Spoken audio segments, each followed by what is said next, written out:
Good evening, good evening, good evening, good evening, ladies and gentlemen. WeatherBrains episode 902 for Monday, May 1st, May Day 2023. This is James Spann. This is the part of the program where we do three things. We share boring personal stories, humorous anecdotes, and occasionally from time to time, we will say very outrageous things. All right, let's get this party going here. I think we're trying to get everything done in advance this evening. Invites are out. Embed code is in, so I think we're good. A little sinus infection or something going on here. A little stopped up nasally. But that's okay. We're a trooper. We just work through it. In this business, we have no other choice but to work through it. I lay on the couch and watch television and cry. What? What? I hate being sick. I don't feel bad. It's just a sinus infection. I get these things about once a year, and they're just aggravating. Well, it's not like you get around 1 million children a year.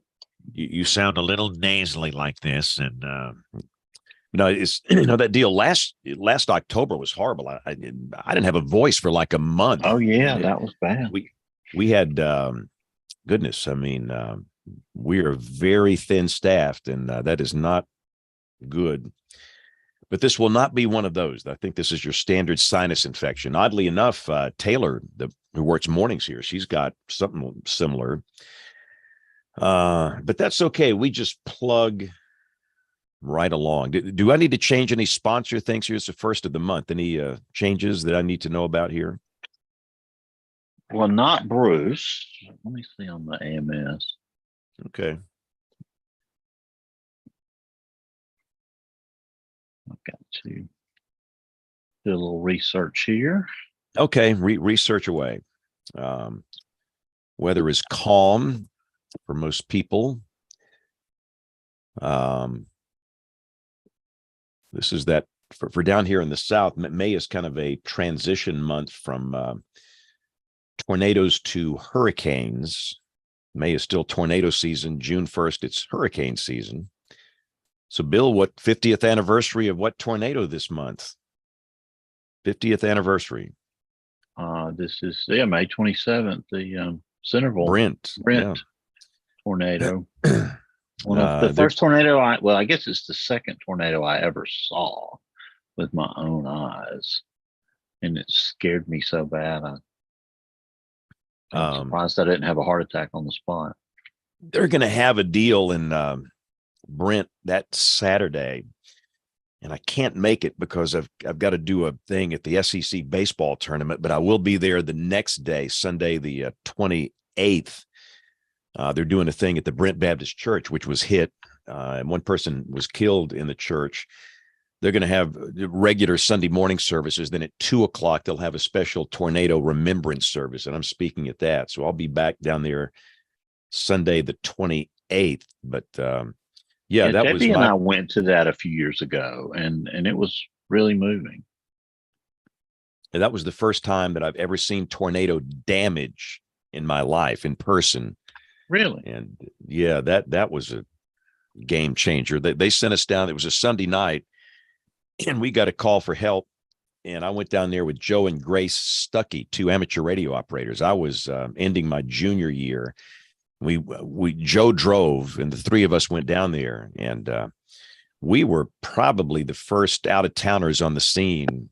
And man, goodness gracious, it was just brutal. I mean, pitch black. You can't see anything except blue lights. And they were waiting on us, and they got us down into the hardest hit areas. And man, gosh. And we stayed there for several hours that night setting up communications. And then we went back, and I volunteered for 3 days working traffic. And people can't understand that concept, being out of communication for 3 days, but that's the world in 1973, and ham radio was basically it for a while. And that for days 2, 3, and 4, we were at the Centerville Baptist Church up on the hill, which kind of overlooks Brent, which is down below. The Cobra River splits the two towns. And yeah, that was an eye-opening experience for many, many different reasons. but I think that's just one of those things I had to experience. But it's been 50 years this month, which is a sign I am getting old as dirt. In fact, in November of this year, November will mark 50 years of me being on some type of media. November 1973 was the month that I went as a high school kid on the radio in Tuscaloosa, the WTBC, the big 1230, the larger than life 1230. And to this day, nothing has ever come close to that thrill. I got that cold November night in 1973. It was a Sunday night. I worked 6 to midnight, and every human being my age was listening to that. And it was a combination of being scared to death, excited to death. I mean, the emotions were incredible. So I've been doing this 50 years, which is probably, most people would say, you need to hang it up, man. No, man, I'm just getting started. What do you mean? That's right. I mean, come on. I mean, I feel better now physically than I felt when I was 25 or 30. And that's not an exaggeration. So, of course, I'm afraid to say that. The minute I say that, when I walk out the door tonight, I'll drop dead. No, don't say that. Anyway, I physically, I'm in pretty good shape for an old man. Well, and it appears, James, you can end the AMS tonight. It was perfect timing. I'm glad you said that. Okay. Yeah. Anytime I see the first of the month, everything changes in the first of the month. So they all just run together to me now. Brian, how are you? Join. Hi there. I'm good. Thank you. Good to see you. Thank you for being here. My Notice pleasure. Brian's already taken off his headphones. He's running away. He's getting out while the getting's good. Brian, where'd you grow up? Well, sort of all over, because as Navy family, so we went coast to coast, Virginia, California, back to Norfolk in Virginia, and that stuff. And then first got into the inland part of the country when I went to school at Oklahoma. So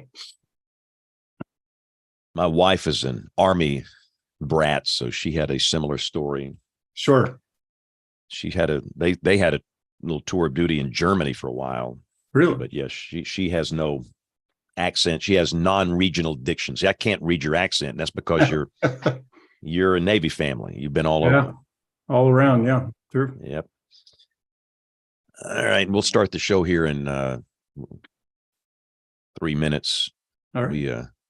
Sounds good. We and just so you'll know, we are live on YouTube, obviously. Most people listen later, but we're live on YouTube, and we're live on local television here in my market. So, okay. Combination of TV, YouTube, and again, about 75% people listen to the produced podcast version, which will be out late tonight after midnight. So, sure. That's the way the audience stacks up here. And again, we can't start until the top of the hour because of television. They hit us right at the top. Very good. James has his TV clothes on. I always feel I tend to become casual here. I don't have time to change. We finished up about 10 seconds ago. See, we don't do that. We end at like 6:30 Central Time, and we go to Wheel of Fortune, which, by the way, is the highest rated program on this television station by far. I mean, it is like you don't cut off Wheel of Fortune. I mean, that's the one show you don't want to cut off for tornado warning. I'd be glad to trade you straight up. I'll even throw in a draft pick or two for next year. But speaking of draft picks, we had no 6 o'clock news on Friday because of the NFL draft on ABC, which was wow. That's the one weekday of the year. There's only one. We don't have a 6 o'clock news, and every year it's in April for that draft coverage. So it's almost like a little mini vacation. That's impressive. All right, we got Jen. I know that Neil is going to be a little late. Typically, Kim shows up very quickly. Here comes Rick Smith. So we are all getting there. We'll start this sucker on time. At the top of the hour, in 40 seconds. Very good. Jen, you doing all right? Cold. Rainy and 43. cold, huh? Oh, it's awful. I'm so done. Beautiful. I was Blustery. kinda jealous. Blustery. It's a blustery day. Yeah. It just looks bad from I'm looking at a satellite loop in front of me. It looks wet Wintry. and cold and like Windy. winter. Oh, yeah. It feels like February 1st. That's Not what me. it looks like. I was thinking Sounds the about same right. thing. It was really nice here, Jen. 70 something, sunshine. Thank you. Here to help. I, Yeah. yeah, It's I disgusting. appreciate you. Love you, mean it. We barely got out of the 60s today. We touched 70. What was our high, James? Let's welcome our television viewers here. Top of the hour, 7:00. We're about to start the shoe. So let's get track number 1 recording and track number 2. And here we go in 5, 4, 3, 2, 1. WeatherBrains episode number 902. This is the weekly show all about weather. World's longest running podcast about weather. 17 years. And they said that we wouldn't make it. And here we are 17 years later. First show was January of 06. And here we are. This is the show for May 1st, 2023. And let's just go right up to Jen, where Jen is griping because it's too cold. I am griping. It's awful. It was only at 43 today. Average is 69. So we need to be going the other direction here. And the wind, man, westerly is about 40 miles an hour, real wet and just very gloomy. So it feels more like early February for me. So I did not venture too far outside. I'd say kind of snuggled up inside today, got the heat still cranked up. And this week, though, gets better. Last part of the week, I think we finally get back to normal. So I'm ready for it. Even the cat looks cold in there. So It's freezing. She lays on a heater vent. She's Wow. no dummy. Wow. Smart. Yeah. Yeah, and that'll be our first shot at a show titled "She's No Dummy." But I would imagine Rick Smith. It's a little warmer in Oklahoma today. I hate to brag, but it was 71 degrees, beautiful, full sun, almost no wind, a rare Oklahoma May day with no 40-mile-an-hour winds, wildfires, tornadoes, hail. It was perfect. So Sorry, Jen. So Rick and James ate a lot. What's the deal? Are we done with tornadoes in Oklahoma for the season, or we just in a lull here? Don't get me started on that, please. Yeah. You're winding things up. Yeah, you don't want to do I that. thought that the death bridge was ready to set in and we're done. Everything's Twitter over. said we're done, so I don't. If you go by that, then yeah, we're done. Who are we to argue with weather Twitter? Weather Twitter has gotten tough over there. I mean, there's cuss. Some of these people can cuss the horns off a bull, they're cussing at each other, and they cussing at me and cussing at I've learned some new words, in fact, by hanging out with Weather Twitter over the last few weeks. Troy, have you ever watched Weather Twitter? Cuss the horns off a bull. Is that an Alabama term? It is. It's old Butler County saying here. I'm sorry. Yeah, I love Butler County. I'll get over there and I'll start watching them, and they'll start fighting with each other and fighting with other people, and it's like, man, it's just they just need to set up a wrestling deal, or like a wrestling match with all the chasers and all the Weather Twitter people. Just let them fight it out. I mean, duke it out. So Cage match. Cage match. Is that how bulls become steers? Exactly. Take the That's how it horns off happens. of them. That's it, baby. You got that right. Now, Kim, you don't get on there and cuss on Twitter, do you? I try not to. In fact, I've only recently gone to Twitter at all, and it does make me feel more like cussing. But there's some things that are interesting there. It is a very strange little mix, though, that weather Twitter. And I'll say, as the social scientist working in our area, I cannot tell you how familiar I've become with weather Twitter, because so many of the things we're asked to do are problems weather Twitter imagines we have, but we have no actual evidence from the real world outside of weather Twitter things are a problem. Still, we're asked to knock those things down all the time. So weather Twitter, gotta love it.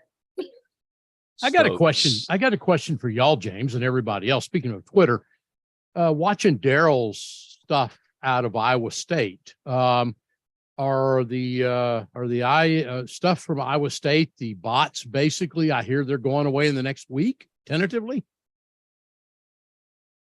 I don't know. I keep hearing rumors that that's going to happen because apparently Musk is charging a large sum of money for API access.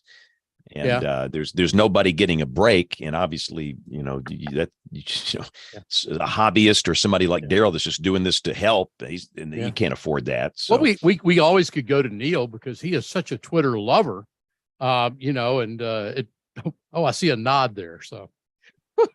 see, I think Neil hangs on one of these new ones. He's over there on Nostr or Blue Sky. There's a new Twitter alternative comes up almost every day. The latest one is Blue Sky. Have y'all gotten a Blue Sky invitation yet? No. But I'm the only guy on Blue Sky here. Well, so it's invite only right now, and to me, it's a bunch of people in San Francisco talking among themselves. It's not that interesting. Nostr is supposed to be the next big one, the NOSTR. And I'm on that one. That is not ready for JoQ public yet. It's a little complicated, but what does Nostr mean? I don't know, but all the tech people say, "Hey man, this is the next big platform. You better get on Nostr immediately." So me, I'm an early adopter. I get on all of them. But no, Nostr is not quite ready for prime time. I think Mastodon, they did something good today. They tried to make it easier to sign up. You had to sign up on a server. And for most people, they don't know what that means. What? But now they just default to mastodon.social and they just sign up. And if they want to change servers, they can do that because it's a decentralized network. But anyway, Bill Murray, enough of this social media brains. And by the way, is Neil? Yeah, Neil is here. Yeah, Neil's here. Yeah, I'm here. How's my week? Audio? Is that okay? Sounds great. You are in a different place. I am. Where are you?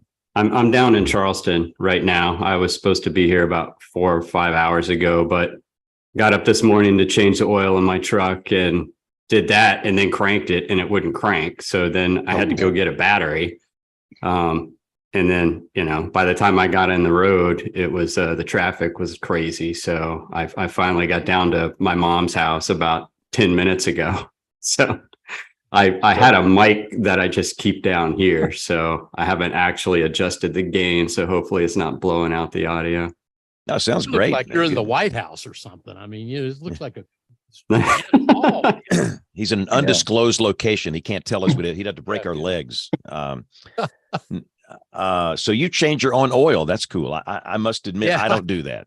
No, I've got this is the second Toyota Tacoma I've had, and I love it, but I've kind of been a gearhead my whole life. Like growing up in high school, this is a funny story.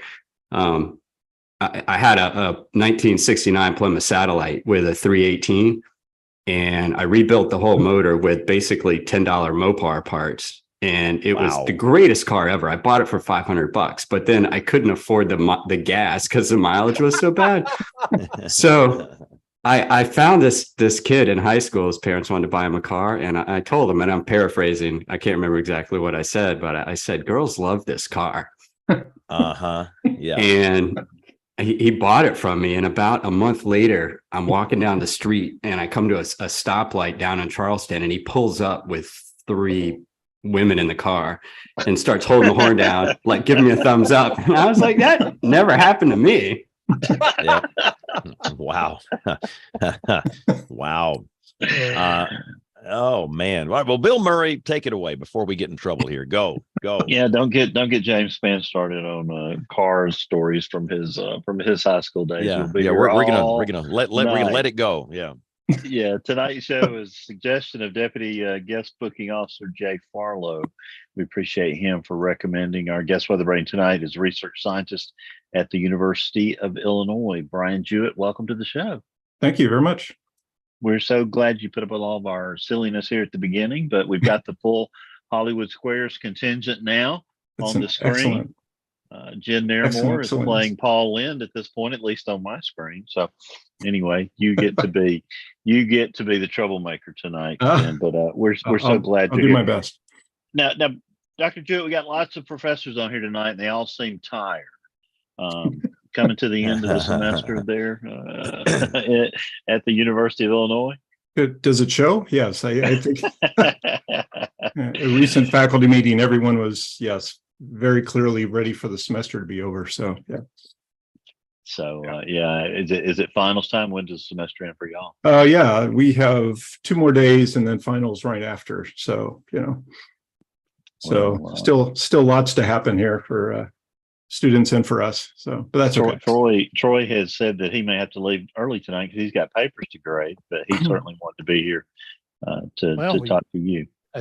We're finishing up a little earlier here, Brian, at UT. They put us on an earlier schedule this spring. Oh. And I thought everything was happy until we got over here and discovered a student issue a little while ago. So now we got to deal with it. Oh boy. Yeah. Oh boy. Yeah, there's always an issue somewhere. And James, what are you teaching this go around? Teaching? I wish. I'm just. Oh, you're on the receiving end. Yeah. I got a paper to do and a presentation on. I thought you were teaching a class somewhere along the way too, but I guess you don't have time to do everything. No. Nobody would want me. I would manage to fail the student evaluations. Yeah, like that rate my professor slide or something like that. That would be right. There you go. That would be no rated as poor.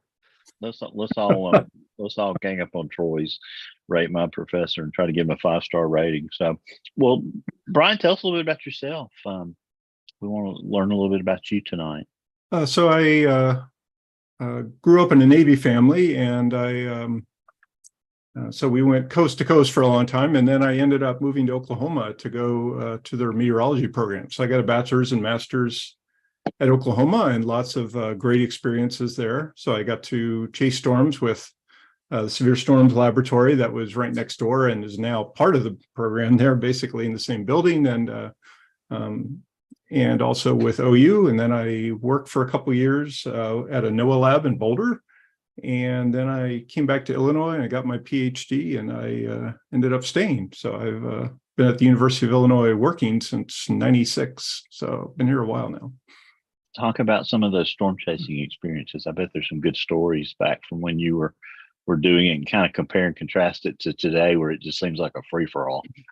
It was very different back then. It was, these long lines of 100 cars and those sorts of stories. None of that was going on back at that time. At the same time, we didn't have the kind of connectivity we have now, where everybody has a phone or, maybe several devices in their car, and you can get the latest radar and figure out where you are. And it's in some regards much safer, but it's also much more available to more people. So, it's easy for those of us who have done it for a while to say, well, we're out here for a good reason and you're not. But I mean, I think everybody started out doing it because they love the weather and they're excited to see what was going on out there. And that enthusiasm continues. So I can't blame people for being interested. And so, but it is a very different world now than it was back then. And the big long lines of cars and things has a lot of people worried that, at some point there's going to be a big tornado and there's going to be a lot of people who won't be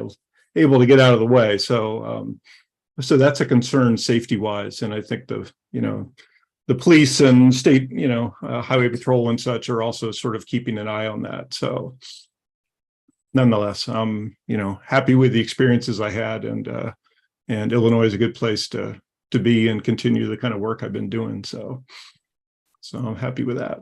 So I'm doing research on storms here, and I'm also teaching a couple classes at the university. So things are good. Of course, the weather has recently taken a horrid turn toward cold in March, basically. So it would be nice to turn on the TV and not see wind chills in the mid 30s, which we've seen a whole lot of that lately. So it's been Brian, all these. I have a question. Go ahead. Yeah, I was just going to ask you, Brian. I was sitting in the final this afternoon. I saw a headline pop up from Illinois about this huge car in a dust storm, Brian, this afternoon, and people killed. Yeah. You may have heard more than I did, but like they've blocked off, no aviation flights over the area. Yeah, I guess it was an enormous dust storm. It was really blowing today. It's one of these days we get rather quite a few of around here, where it's blowing 40 to 50 miles an hour just because it can, and there's just a big wound up low pressure center, and that kicked up enough dust, and it's the usual kind of tragedy. I mean, this happens in the fog out in California and so on, where a bunch of people drive into it, and I think they probably didn't have time to stop. So yeah, but Brian, it's pretty terrible. Excuse my ignorance on this, but is Illinois or that part of the country in drought? Has it been in drought, or is that I'm just asking for the dust reason? I don't think it's that high on drought. I Okay. think it was just not significant rain lately, Okay. and a whole lot of wind, and at the right angle to the northwest winds across Interstate 55. It was probably just the right angle to bring all that dust across. So that was Thank you. pretty terrible. So yeah, I was sorry to hear about that, and that's been sort of an evolving story as we go. Yeah, I just took a look at the drought monitor, and they say we're actually about normal here, but just a bad confluence of things coming together. Thanks. In the wrong way. Sure. So Brian, you mentioned being at UIUC in the 90s. Did you happen to overlap at all with Kelvin Drogemeyer or Harold Brooks when they were there? Or were you Yes. after Yes. you did? Yeah. Absolutely. I was sharing an office with Harold, and I think Kelvin had just left when I came in. And so, Harold had stories about Kelvin, and Lou Wicker at NSSL had stories about Harold. And it was quite the cast of characters, at the time. So yeah, there were some real characters that went through those doors in the 80s and 90s. I mean, that place, I've tried to imagine what that would be like, and words just fail. But you had to have come in at a really fun time to a fun place. Can you tell us a little bit about the department? And just, I don't think people even understand, like the Illinois Water Survey has also been a really important fixture in things like helping us to understand the value of forecast information for agriculture. And there's just been a lot of applied work that's come out of that that has been really, really important. Sure. Yeah, what's your department like? Yeah, so our department has changed a lot since I got here. Actually, it used to be in a fairly small building that is still called the Department of Atmospheric Sciences, filled with other people who probably wonder why that sign is outside. And we moved into the Natural History Building, which is pretty close to like the student quad and all of that sort of thing. And other changes, maybe not as big as Oklahoma, where you've got, the Weather Service and the Severe Storms Laboratory in the same space.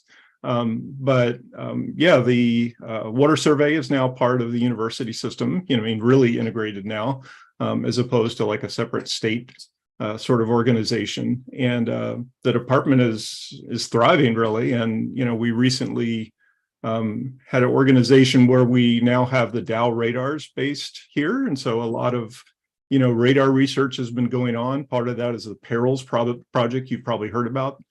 Down in the Southeast, they've been really busy with, big squall lines and all of that sort of stuff. So yeah, it's a really good time, and so things are going quite well. So the department has changed more than a little. When I came here, Bob Williamson was the faculty member who was working here, and that's the reason I left Boulder and came out to the plains, corn and soybeans, and sometimes both. And he was really big in storm modeling, and that's why Lou Wicker is here now at NSSL, and Harold Brooks is here now at NSSL. And Kelvin Drogemeyer, before he went, he was in the Trump administration, science and policy. He was in the state of Oklahoma. He was also in the it wasn't vice chancellor, but he was involved in research in the university there as well. And so, he went to Oklahoma. So yeah, a lot of connections with Oklahoma, and a lot of storm research has gone on over the years from here. So it's good. All right. Well, don't everybody jump in at once. James, you might have to moderate because you've told several different people to follow up from you. Yeah, So well, I James kind is kind of waiting. Didn't sound like Neil wanted to jump in right there. So I've got all sorts of interesting questions about what Kelvin was like. I always rank the success of my emails from Kelvin with how many exclamation points are at the end of it. And I feel like I've let him down if it's only 4. Sometimes it's like 8 or 10. Right.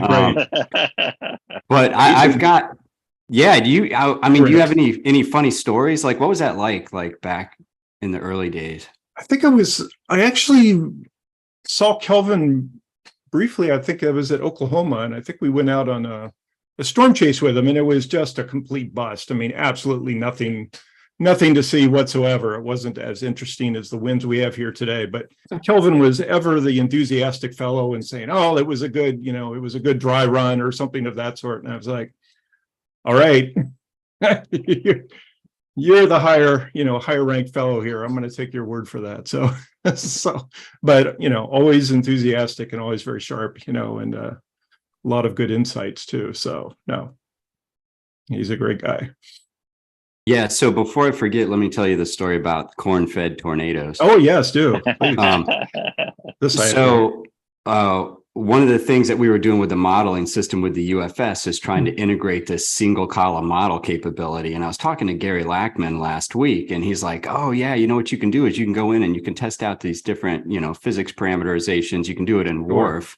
Yeah. Using the single column model, and you can adjust like a lot of the things in from the land surface. And he's like, one of the things we did was we actually figured out like what the transpiration rate was for corn. And apparently a transpiration rate for corn is like astronomical compared to other stuff. And he's like, yeah, we got like a sounding with like a CAPE of over like 8,000 or something. And so all the students are calling it the corn-fed tornado.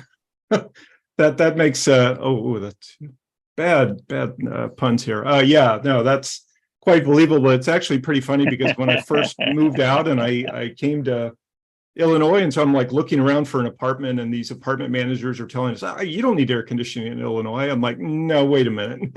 I've seen those 80 dew points and I know they're for real, So I didn't always appreciate it, but I do now. So, and we had one day here when we had it was like 4th of July, and it was 98 with an 80 dew point and like a calm wind or something, horrendous like that. So, yeah, I'm a believer in the corn and the moisture that goes with it. I think, Brian, too, that Daryl up at Iowa State will tell you that with the Iowa State mesonet as well. They find that in a lot of places with those very high dew points. Oh yeah.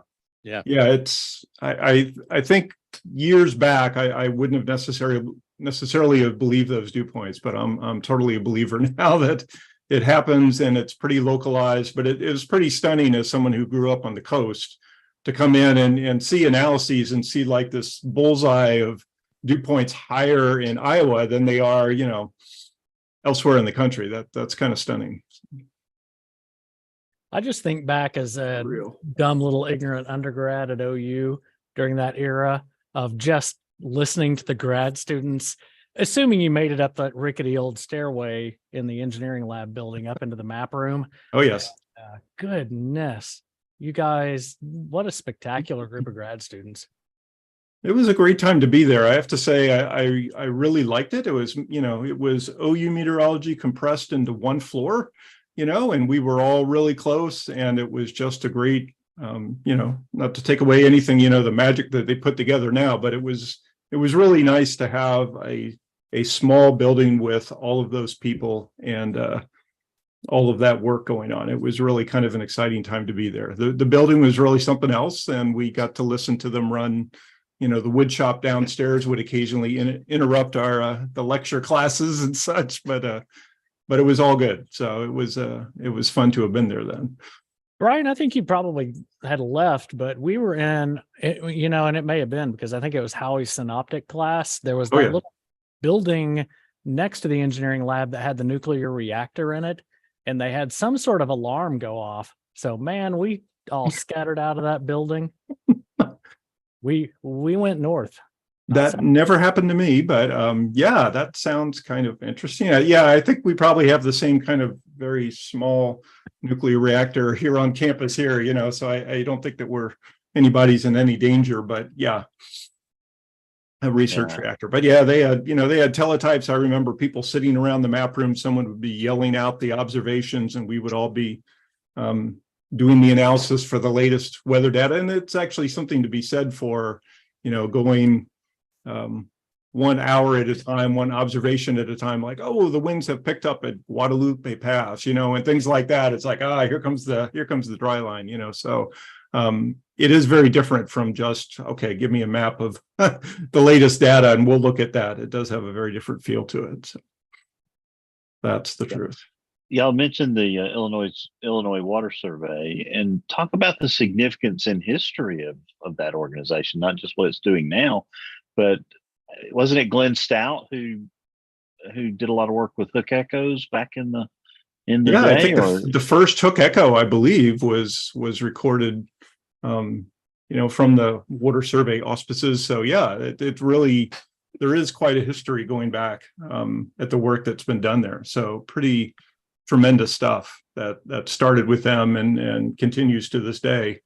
Though they've changed sort of their organizational structure, they still have a ton of research that goes on down there. So it's nice to have that close by, just sort of like OU has NSSL and all of that research. So you've taken us through a lot of side paths here, but how'd you get interested in weather originally?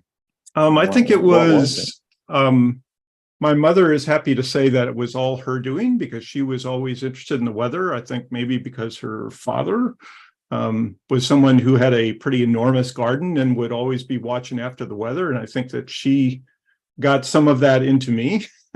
And then actually, I lived in California for a couple of years as a kid. I was like 10 and 12 years old, and we had a tornado in California back then. I was living on a naval base, and it came up the hill and tossed some stuff into our tree and busted a window and things of that sort. And I'm sure that didn't hurt the interest either. So I think it sort of grew on me over time. I wasn't originally going to go into meteorology. I was going to be in music and percussion. And then it sort of progressed to, well, maybe I'll minor in music. And then the more I thought about it, there's really no such thing as minoring in music. You're kind of all in it or you're not. And so then, and then I went to OU, and of course, storm chasing is kind of a required activity while you're at the University of Oklahoma. So it was good. Yeah, it was a really good experience. And, we pretty much picked them out of a book in terms of they were well known for, the number of degrees and all the people who had gone there and such. And so that was definitely a good place to be and to get into meteorology in a big way. So, yeah. It took some time, but I really sort of fell for it. And you hear those sorts of stories with a lot of people in the weather. It's like, oh, I remember when I was so, such and such old and went outside and saw the storms. And usually there's something like the parents screaming for you to come indoors. And it's like, no, I'll just stay out there, And so I think I had my share of those sorts of experiences too. So. Yeah, James was reminiscing. We're coming up on the 50th anniversary of a big tornado that hit Alabama back on May 27th, 1973. And, I was that kid, 11 years old, out playing in the backyard. And, your mom had that voice that you knew when you didn't trifle or negotiate. And she used it that night. And I said, hey, what's going on? Why are we coming in? She points out the window, and there was the tornado about 2 or 3 miles away, going off to the northeast. And, I'm surprised I didn't have a heart attack at the time, because I was petrified of the weather. So yeah. Sure. I think those events probably led to my interest in weather more than anything else. Mm-hmm. You seem to be the king of field experiments, Brian. You've been in a ton. I guess you got decals all over the back of your car for all these things, and you know what they mean. They're pretty impressive. Talk about some of that field experience, and talk about how that and why that's important for students. I think it's just fantastic for students, and I know OU is very active in that, and Illinois more so than I knew at all when I came here. That they had people doing a lot of airborne research and things of that sort. But yeah, some of it going back to the Toto days, Totable Tornado Observatory, when I was going out with Howie Bluestein, professor, at Oklahoma. And so we were going out there and deploying this thing. And, we didn't have the success of getting it in front of a tornado, but we got it kind of nearby, and things were much larger then. The instruments weren't nearly as compact and computerized as they are now, but that was among my among my earliest experiences, that and going out with severe storms laboratory. So yeah, those are some really good experiences. And when I came out here, I was in several projects and was on like research aircraft. We were some of these projects, we'd have like one aircraft flying ahead of a squall line and another one flying behind it, and they would coordinate their flight passes so they could put together multi-radar analyses of the lines and all of that sort of stuff. And I've also been out on projects for winter storms as well. So those are great experiences, and they're just fabulous for students. I mean, you just never forget this opportunity to go out. Well, okay, I should probably take that back. There are some students who get on a research plane and, I hear stories, they close the door and they said, okay, we're not going to land for 9.5 hours. Hope that's okay, and you find out if their stomach is really up to staying on a plane in the dark, flying around for 9+ hours. But if you can get through that, then it's just a great experience, and all the equipment is there, and you can get all these observations for what's going on outside. It could be radar, it could be microphysical probes on the plane, all of those sorts of things. And there's always just no end of stories that come out of things like that. Like one of the really crazy things about like the snow project is we couldn't de-ice the plane because they've got all these microphysical probes, and you don't want to like be spraying the de-icing stuff into those. And so, they literally, if it started snowing too much, then they couldn't get the plane off the ground, which I think is hysterical because it's this big 4-engine monster with these microphysical probes. So they would be in a hurry to get thing off the ground. And if it snowed before you got back down, that's just fine. But boy, if it started snowing before you took the giant plane up into the air, then that was a problem. So there's just some things that are, completely counterintuitive that happens and things of that sort. So yeah, it's a great experience for students, and the National Science Foundation has always been very excited about seeing students involved in these kinds of projects and get out there, whether it's on, ground facilities or launching balloons or being in with radar trucks or going up in the aircraft and things of that sort. So it's a great thing. It's one of my favorite things. And actually, when I came here to Illinois, I remember talking to Professor Bob Robber here, and I'm like, what do you think about going up, going out on field project X? And he's like, oh, that's why I do this. That's sort of his main, one of his big interests, I think, overall was being in field projects. So he's been in more, I think. So you were on the original Vortex, right? I was in Vortex 1. Yeah. So that was, well, it was 2 years. So I was in Vortex 1 of 1994, which is the year in which the tornadoes didn't happen. And then the next year, boy, they sure had a lot of tornadoes. I heard about all of those and many stories, but it was still a good experience. And they were just starting out. And so there wasn't a whole lot of money. And so they had T-shirts printed up that had like a little coin slot on the side of the plane where you could, put coins in so the plane would keep running, things, stories of that sort. But we were out there, and we were driving back and forth to Lubbock, and with a whole armada of vehicles and things of that sort. So it was good. It's important work too. Things have changed some since then. Back then they were, it was kind of new taking such a big armada out in the field, and they would, say, well, if the storm's moving too fast, we're just not even going to go up there and look at it. And I think now they're probably a little more experienced and a little more willing to, go after some of those faster storms. But it's still quite an operation just to get involved in a project like that is fabulous. So yeah, I've talked to students recently, and I'm like, no, go. Even if you didn't sign up in time, tell them you want to go, just get involved. And at least here in Illinois, there's stuff going on, at least once a year, there's some kind of field project going on. So it's a great experience for the students. So now, when you spoke in March at the Central Illinois WeatherNet Severe Weather Symposium, right. Jay Farlow, our friend, really enjoyed your talk on long track tornadoes. Right. And I know Troy's got a lot to do tonight. I want to get him out of here, and I know he wanted to be here for this discussion. So I'm going to kind of fast forward over there. Sure. But those things are fascinating and terrifying. That one that I spoke about a minute ago was on the ground in Alabama. James spanned how long? 90 something miles before it broke up. I think it was about 80 something, but it was a long track tornado at the end of May, which was an anomaly, really, because we typically get ours in March and April here. It was a very strange day. The low was near Cape Girardeau, which is a good place for us. We had really amazing, low level, back surface winds that morning. Sure. It had that feel, and it really was unusual for late May. But talk to us for a minute about what sets those long track tornadoes apart from their cyclic cousins.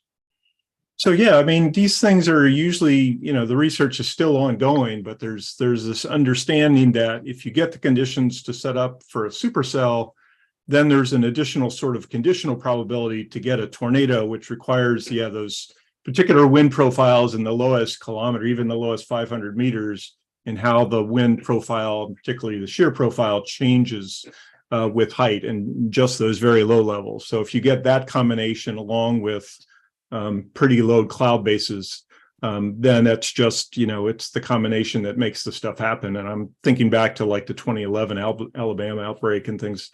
That it's pretty horrific what some of these things can do. And you just sort of know that if you get a storm going in those environments, it may persist for hours and hours, and if you get the ones that move really fast, then you have these gigantic tracks like the December 2021, event, things of that sort. So some of these really can persist for such a long time. And as we know, if you plot them and how often they occur versus how intense they are, these things are really out on the edge of the distribution.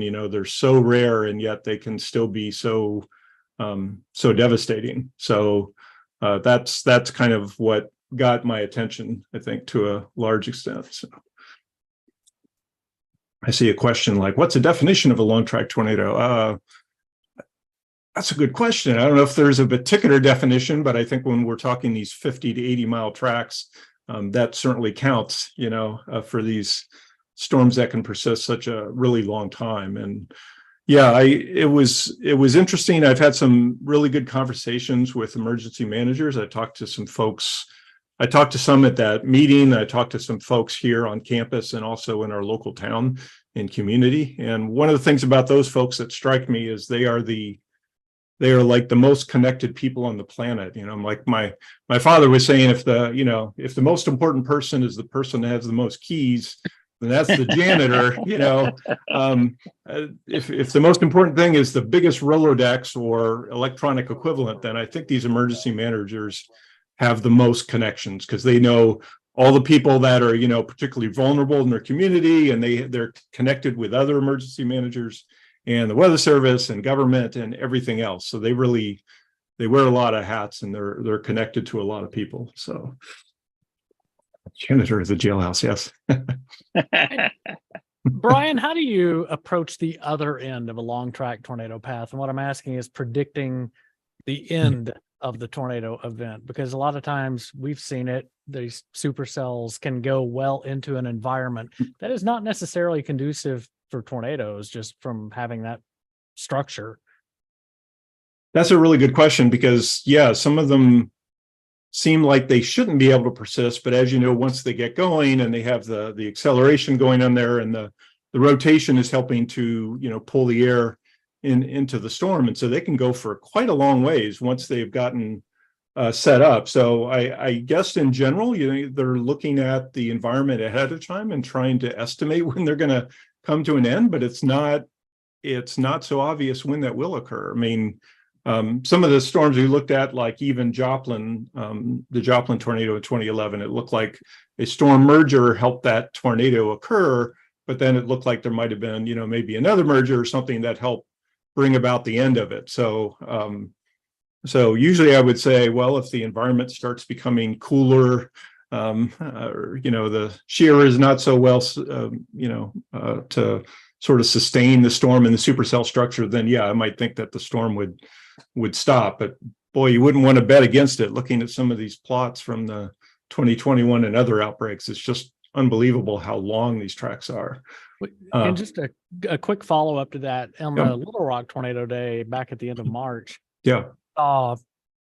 Smaller scale mergers take place before tornado genesis, not only in western Pulaski County where Little Rock was, but also out toward Wynn. Okay. But then we also saw supercells that apparently ingested too much in a merger, and that's when the tornado threat really ended there. So, what's too big, what's too small, and what's just right? It sounds like I think part of it is where the merger occurs. So I did some work a while back. We didn't write it up, but with Ron Prespolinski, who you may know, was the Weather Service and a meteorologist at in St. Louis. Just a fabulous guy, just a wonderful man. I'm sorry he's not with us anymore, but we did some studies then, and it kind of depends, like if the merger occurs with the one storm moving into the inflow of the others, and then that could very well kill it off. But if it sort of merges onto a flank, then you might have a scenario where it could actually lead to intensification. So I think it's kind of picky about how it gets there and what it does to the airflow that's feeding into the storm en route for that to happen. So it's interesting that some of the early work on mergers seemed to be inspired by chasers who had noticed these cases in which there would be a storm merger, and then there might be an increase in intensity for the storm. And Brian, you studied the April 27th outbreak in Alabama fairly substantially as well. Did you learn anything from those long track tornadoes in our state that day that stood out to you? Well, I guess I'm still looking at those, I guess, to try to understand what's going on. I think, I would say that research is still ongoing, but it was a fairly complicated setup, if I recall the details on it. I mean, there was squall lines overnight and so on, and destabilization, and then these giants line got going up in multiple lines, and these really long track events that persisted. But even the ones that were really long track seemed to be they weren't necessarily continuous along the way. There would be some breaks, and so I would try to get hold of chasers or something to find out more about just how steady they were. That's one of the things that I'm sometimes interested in. Do these storms really maintain themselves as singular structures? And radar tells you a lot, but when possible, you like to find out a little bit more about what could be going on in that stage, and whether it was persistent and then sort of cyclic and continued on for a while. But some of the tracks for those were kind of just crazy. So Bill, I want to know why that the upper end EF4 lifted at Fultondale, north of downtown Birmingham. That was the one that came through Tuscaloosa, came through Concord, Pleasant Grove, Pratt City, lifted at Fultondale, gone. And then it got back down from the parent storm about 30 miles to the east in Shoal Creek Valley and kept going. But why in the world? What caused it to lift at that point? I don't know. That's the sort of thing that would be so hard to do. If you're trying to do nowcasting, you're in the weather office and you're putting out warnings on something like that. I would not want to be betting against it not continuing. I mean, that's a really hard call to make. And so I don't know. I've seen sort of the opposite extreme of that, of the outbreak we had back in '96 in Illinois, and those things, they were very short-lived. Like there would be a merger, you would have a tornado, and then the storm would persist and keep rotating, but it was not actively tornadoing, and then it would tornado again when there was another merger. And those are hard in their own way, right? To try to call that. I don't know how you don't just say, I'm just going to assume it's going to persist the whole time. So yeah, these short time scale variations are really, really tough to call. And if you're a nowcaster, I think that's got to be the hardest thing to anticipate. Especially in that parameter space on that day. That was... Yeah, you wouldn't look at those parameters and guess that it would lift. I mean, if it's been going all that time, why would it change? I don't know. I know there's been research at UAH, University of Alabama, Huntsville, and they've Kevin Knupp and others. I mean, they've seen some variations in terms of tornadoes occurring preferentially sort of on the downhill side and in areas in which there was terrain, but I don't know. There was no no terrain up there with this one. The terrain was unchanged, and right. A lot of Kevin's work is involving Sand Mountain, which is in northeast Alabama, and okay. It's a mystery. And again, I've looked at it. The researchers have looked at it, and we just don't have an answer. And I think that's a reminder. There's the fact that there's a lot of things we don't know. Yeah, there's a lot of things we don't know. That is true. And so for this next generation, look, there's going to be a whole lot for you to figure out when you get there. So be encouraged. Yeah, there you go. That's one of the things I remember actually from Vortex 1 is we were out there and the field coordinator was like yelling over the radio saying tornado genesis is imminent, and then there would be this pause and nothing would happen. This is 94, not so many tornadoes, only one that I recall from that year of projects. And it was actually a pretty interesting problem, right? Because you had some of the very best people in the business then and now, honestly, looking at everything and saying, okay, this is definitely going to produce a tornado at any moment. And it didn't happen.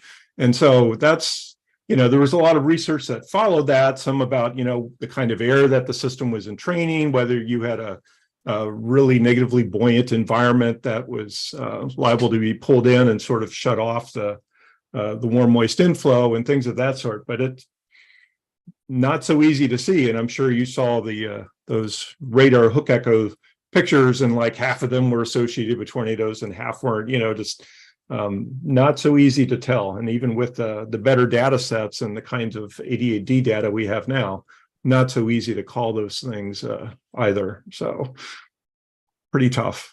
Yeah, there is still a lot to be learned, and that's good for folks who want to study it. It's good news. There's lots that we need to figure out yet.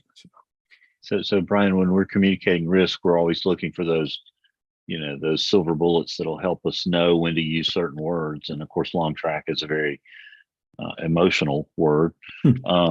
Have you seen anything in your research that tells you that this is a day that's going to be supportive of that? Otherwise, we're generally looking to our friends at the SPC to kind of, tell us when they see that sort of a situation setting up.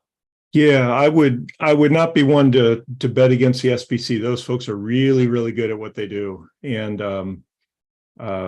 so I don't know that I would know what would favor it more than the kind of tools that we know that they're using in terms of a pretty stout environment in terms of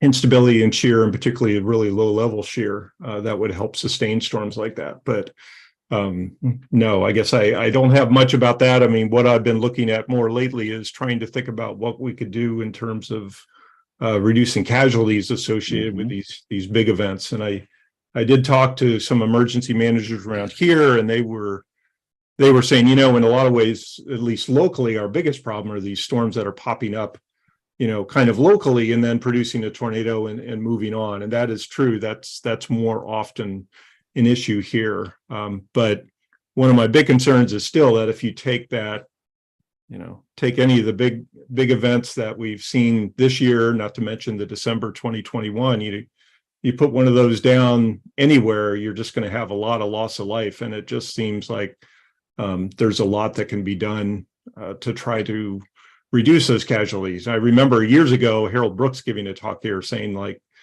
the forecast can only get so good. There's not a whole lot more that you can do in a lot of these events in terms of forecasting, and a lot of what saves lives is like downstream from that. So that's where I think a lot of work is being done, and probably more that yet needs to be done. So talk about some of the things you sort of brainstormed about or have worked on that might be opportunities, downstream from a large long track tornado like this that could be done, and what the pros and cons are.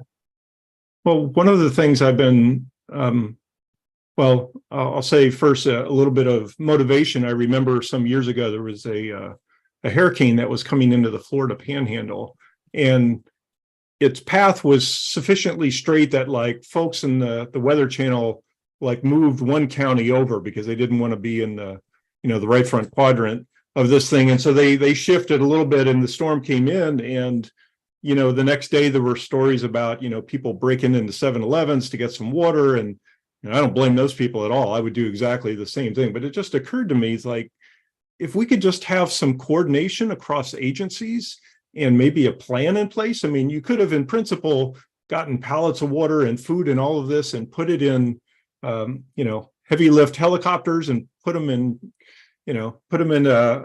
hangars or something before, and let the hurricane come through. And as soon as the wind profile dropped enough, they could go out and lift and bring all these facilities to, and supplies to people. And it just seems like there's a lot of that, I think, for a number of kind of severe weather events. And I think for tornadoes, my sort of nightmare scenario is you take one of these long track events and you have it such that the tornado is going to go through a big city at rush hour. But what's different about that is you might have 30 minutes or an hour or 2 hours, lead time potentially on something like that. And so you really have a potential to be able to do some good in terms of getting people out of the way.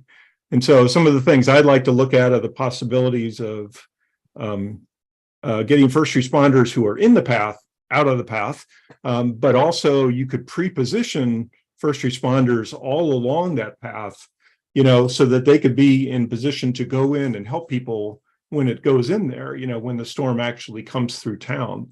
So when you look at the December 2021 outbreak and the plot of that, I mean, they had, an hour, 2 hours, before these things would move through certain towns. And so I think there's a lot that can be done. And I think a case can be made to large cities to say, let's talk about this scenario. Let's talk about what you could do if you had a long time. And I think some people don't understand, or your emergency managers do, but I think a lot of sort of the lay public has no idea that some of these really big tornadoes follow pretty straight lines for a pretty long time. Now, not all of them, of course, Joplin wasn't down all that long, but some of the events we've seen this year, and like I say, I was talking about the December 2021 and at night, and those things had a really long path, and if you were able to coordinate response in a long lead time way, there's a whole lot that could be done regarding hospitals and emergency responders and traffic control and nursing homes. I mean, just a lot of the things that, for example, came up for Katrina, that the Weather Service folks were if you were there or if you were watching the warnings, the Weather Service folks were just begging, basically saying, this is historic, this is an unbelievably bad storm, you've got to take this seriously and make plans. And yet, we still fast forward and there were people huddled in the dome and, things like that. And folks who were stuck in nursing homes and all of that sort of stuff. It just seems like a lot of this are things that could be done, but it takes sort of a bigger picture in terms of, okay, there's multiple agencies, there's different lead times, there's a lot of organization that can be done across different organizations to try to get people who are really in the path or in danger out of the way. And the interesting thing, I think, based on a lot of the work that has been done at Oklahoma, is to find out that some of these things have been happening anyway, like Weather Service offices have been calling. I mean, they'll call restaurants, they'll call businesses and say, this is coming to you, so you need to do something urgently, like right now, and we've also found out that people have been bailing out on their own, even without necessarily being told those stories. There have been people that are like, I'm not staying here, I'm getting out, and all of that. So I think that there's this process is sort of happening already, but it's on sort of a smaller individual scale. And I think that there's a lot of possibilities for saving a lot of lives if we can coordinate among multiple agencies and start to think about something that's really sort of down the pike, and there aren't warnings of that sort right now. There's nothing like, we're going to tell people, a state away, that there's a storm that if it holds its path for an hour and a half, which it might, it's going to be in your town, and if this were all happening in daylight and the schools were filled with kids, or it's going to be coming through, a major city at rush hour, then then we want to have a plan. We want to have things that can be done. And I think a lot of that can be done, but it's more a matter of coordination than it is necessarily, a really different kind of forecast. I think the forecasting is already pretty superb. Still a really hard problem to get that first tornado touchdown correct. But once it's happened, and you're convinced that this is a sizable tornadic storm, like, for example, all of the so-called tornado emergency events, then those are circumstances where the potential to save lives is really big. And I know that the Severe Storms Lab, there's a facets program there. And so there's been people that have been working on aspects of it there. So I think that there's an understanding that this is a problem where there might be some real potential to help out people, in advance of it occurring. So not the usual, not the area of study in which people are looking at resilience or trying to, rebuild after a storm hits, or even making structures more secure. I think what I'm looking at, and what I think they're working probably on facets, is the issue of how can we reduce casualties, on the outset. We know the storm is here. We have a reason to believe it's going to be on the ground for a really long time. What can we do? What can we do to help and reduce the casualties? Because, these very rare events are responsible for the overall, the majority of the deaths and injuries associated with tornadoes. So it's important. Yeah, Brian, this is a fascinating discussion and a lot to think about, a lot to talk about. And there's a whole thread going on in our internal chat here about some aspects of this. And I think several of us on the group here, when you start talking about what do you do with that lead time, and if a tornado is headed towards city at rush hour, what could you do in front of that?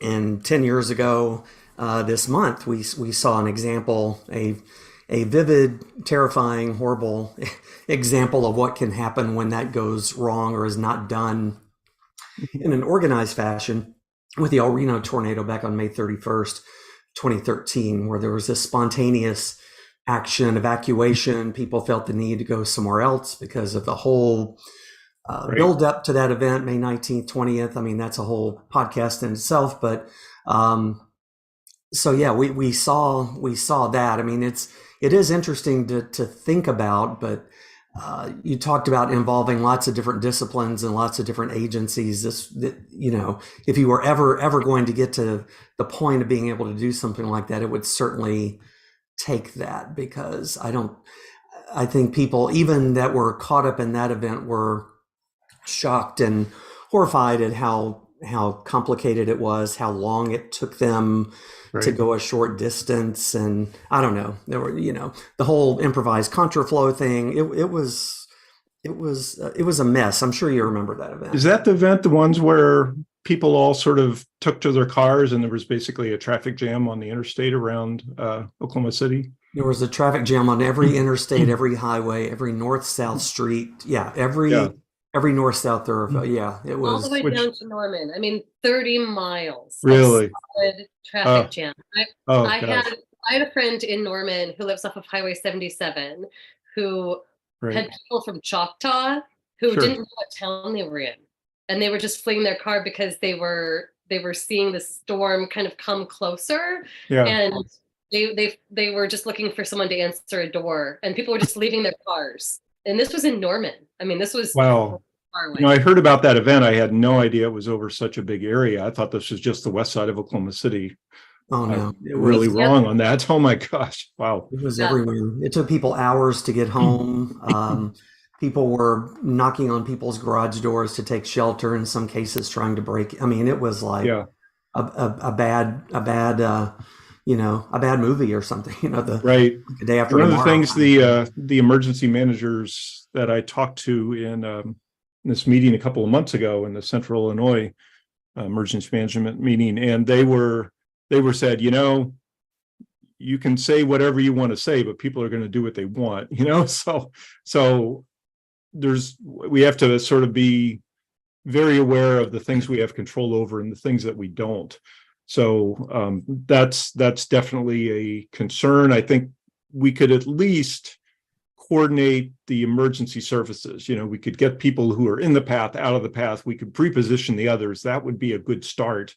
But yeah, it would take a kind of traffic management plan, which could really be something else. I mean, you might be able to use mass transit. One thing that, I've heard suggestions, you could like stage certain areas and try to do that, but we would have to talk to people who are really, transportation engineers and see what they think is possible, but it's relatively speaking low-hanging fruit in the sense that there's people out there and there's facilities. They're just not necessarily considering this kind of problem. I don't know that everybody realizes that this sort of problem could occur. I say problem, I guess I should say situation where you might have 45 minutes or an hour lead time. I mean, the big tornado in Oklahoma, was it 93? The one they had like 40 minutes lead time. It was going right up the interstate into Oklahoma City, and so potentially they could have a lot of time in which to try something to try to get people out of the way, underground, whatever you have to do. So yeah, Brian, I want to follow up with that, because some of what you found in your work, you really sort of center on this idea that you can have some consistency in the direction that storms are going. Mhm. And with these long track events in particular, we were just talking about the El Reno day and horrific, evacuation in Right. front of it. Part of the challenge was that was a very inconsistent storm. Right. It was happening Yeah. in an environment where long track tornadoes were not favored. And in fact, strange storm motions were favored. It's exactly the kind of environment where we would have told people, don't flee south. The stupid things are going to include south. Right. I chased the day before, and it was a very similar photograph. And the things occluded south, which is really weird. Right. And Right. it's just not the kind of thing where you would advise a lot of planning based on the potential trajectory. But something Sure. that you honed in on with the longer track tornadoes is that they maintain some of that consistency. Can you talk a little bit about that? That part of this isn't just that you're sure that the tornado will continue to exist. Part of it is that it's much more predictable in its path. And that maybe sets it apart from these others. In this discussion we can have about situations where, pre-staging resources, even thinking about fleeing to public shelters or, what have Right. you, might be a more digestible conversation. No, your points are really well taken. Yeah, it's just when we go back and look at some of these big events, there are quite a few that have really long tracks, and like the 2011 Alabama outbreak had like a whole bunch of really long track tornadoes. And so when we're in that pretty narrow space of tornado emergency sort of storms where the storm is already down, the tornado is already down, and it's maybe started to show a pretty long path, those lines go for, in some cases, hundreds of miles. And it's like, wow, you really have an opportunity in a case like that to get people out of the way. Because we know, we can't do anything about the weather. And if it's already happened, I know there's a huge effort at Oklahoma on warn on forecast and things of that sort. But even if we just had to start with, continuing that path, then you really, we have an opportunity to do a lot of good. And of course, there's potential problems, of course, that come up. I know there's a story, I believe it was years ago in Cincinnati, where some TV station already had their GIS software going, and they were apparently telling people in one part of town, yeah, you don't have to worry about the tornado, and people in another part of town, it's like, yeah, it's coming toward you. And of course, it moved, the path changed, and so it was actually wrong, as it turned out. And so that's a concern, of course, but you could still let people know. If we look at some of these events, I'm looking at the plot from the 2011 December event, you look at that long, 150 whatever mile long path, you can still go and you could tell people, have something like a tornado emergency sort of thing where you say, you are in the path, the tornado is down, we believe it has good reason to continue this path for a long time. You have, 57 minutes. And so you have to do something now, and I've talked to some people and they're like, well, you can have a hospital, you can't do anything. But, if you say it's really coming, then they will do something. They'll move people off the upper floors. They'll move people away from windows.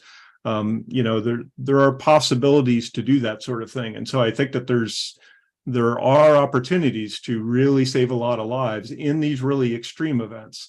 And we know that tornadoes move all sorts of directions. We saw that near Norman the other day, right south of there. I mean, I was following TV news online, and they're like, the storm's moving northeast. No, now it seems to be moving north. Wait, it's stronger down south.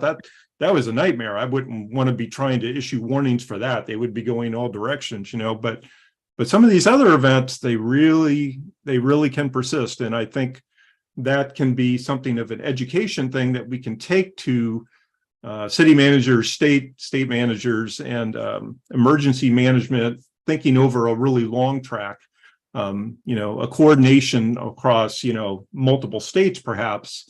I don't know if anybody has thought in terms of that sort of length and possibility of warning time before. And I think that the potential to do some real good is there. So I would like to see it. I would like to see that happen. I'm curious, I'll do a really quick follow-up here. We're talking about there being some consistency to sort of the trajectory in terms of moving from, southwest to northeast, something Sure. that sometimes these storms, the supercells can parent a number of tornadoes too, Mhm. that aren't one long track tornado, but they Right. can put down tornadoes for hundreds of miles in Right. sort of a series mode. And so there are times where you get you'll get a tornado going on a very consistent trajectory, a storm going on a very consistent trajectory, Right. but there will be other tornadoes that could pop up south of it. Sure. As the other rotation occludes, and then you get this other Right. bit. And so I'm wondering, as I'm thinking this through, do you think that there's enough in the physical science that is available for us to be able to differentiate when we might expect to see a single long track tornado or a storm that puts down a number of tornadoes in succession for a very long, sort of concatenated path? Because it strikes me that our precision in where we can tell people the tornado is and isn't will differ in those situations. And we saw this in Norman just a couple days ago when, of course, storm motions were wonky as all get out. And my message to my neighbors, by the way, was, nope, don't come out of the shelter. We have no idea. We have absolutely no idea where this is, where it's going. It is lingering. It is not moving. Like it could spin up another rotation. Like we just don't do anything. Just stay. Because they were like, oh, it's over. No. Yeah. This does not mean this is over. I like your technical terminology. Wonky is definitely the word to use for the motion on that day. That was it's just wonky, and you don't want to get if you're a broadcaster, you don't want to get your viewers hung up on, oh, it's right at this intersection. True. It's not going to be a mile south, because there are times where you're watching the one area of rotation and then, oops, a couple miles south, there's something forming. Yep. And environments where I think that's favored, but tell me a little bit more about if there's a physical science basis for knowing the difference between those two, and having our audiences say, today is the day you can really hang on where it is. Today's the day where you cannot at all hang on exactly where it is. It could be over sort of a broader region. I don't know enough about what was causing the entire range of wonky motion the other day to say. I think you're right, and I'm not sure there's enough skill right now to say whether there's going to be one long track tornado versus cyclic mesocyclogenesis, of these multiple tornadoes that occur along the path. And I think that you have to allow for some spread in that path down range. I don't know that there's a choice in that. I don't know that we can say enough about what would distinguish those two, especially in the scenarios in which you have, like you've seen the whole range of possibilities here, right? You could have a left split storm from one storm come along and crash into the right split from another storm. There's all kinds of possibilities. That stuff is just chaos central. That was happening in the 96 outbreak here. The Weather Service had like 8 tornadic storms going on at once. They weren't all tornadoing, they would stop and then start pretty much randomly, but sometimes it was like a new storm would come up and then merge with the parent storm, or there would be a merger between the two of them. I think maybe we can get better at saying what events are notably less predictable. But I'm not sure that we have the skill at this point to separate out the ones that are putting down these cycle ones, sort of like, of that sort. I don't know that we know enough yet to do that. So I think we have to have, even the relatively straight path ones are not completely straight. And so it's not, I guess we have to caution against the tendency that we see even on TV news where they're like, it's going to be at this intersection at this time. Maybe we don't want to do that so much. I mean, the Weather Service is more circumspect than that, right? They're saying like it'll be in this town by this time, but they're not going to say it's going to be in this intersection versus this other intersection so much. So maybe there's an upper limit to what we would push. Brian, I kind of shift gears just a little bit here. One of the things I've always kind of thought, I mean, Bill mentioned it right at the top that long track tornado is one of those buzzwords. It's one of those, don't throw that out there. Don't throw that around unless it's one of those really big days. And of course, long track tornadoes bring all kinds of horrible things with them.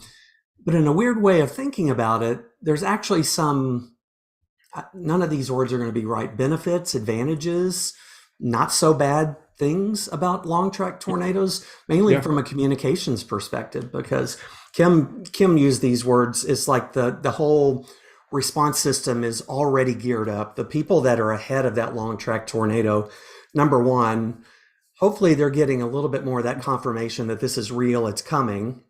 Right. So it's not, there is a tornado and it has this history. So maybe that helps the response. Certainly all the response agencies are probably hopefully on a higher state of alert and readiness because, oh my gosh, it's been through 3 counties. Look at what it's done. Right.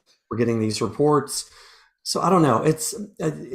I've never heard it really framed in a more positive way, but I mean, would you agree with that there are some positive aspects to them when it comes to communication, especially? Well, I think it's a very positive thing because I think a lot of the expectation is that tornadoes can move sort of randomly and you just don't know what's going to happen. And sometimes, including pretty recently, that's true. But if we have these circumstances that we believe that something could be a long track event, then that could be, at least from a warning standpoint, that could be tremendously helpful to give some people downrange potentially a lot of lead time, and they might be able to do something really positive with that. So it's increasingly, as the forecasts get better and better, it's increasingly in the range of what we can do to save lives is not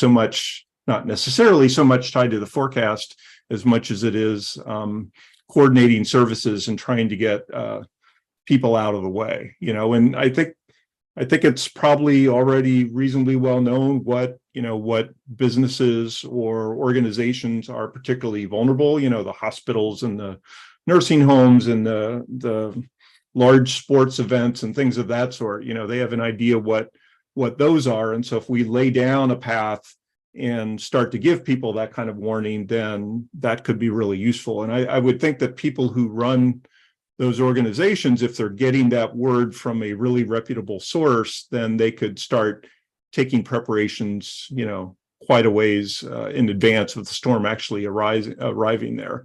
But I think we do have to think of these cases in which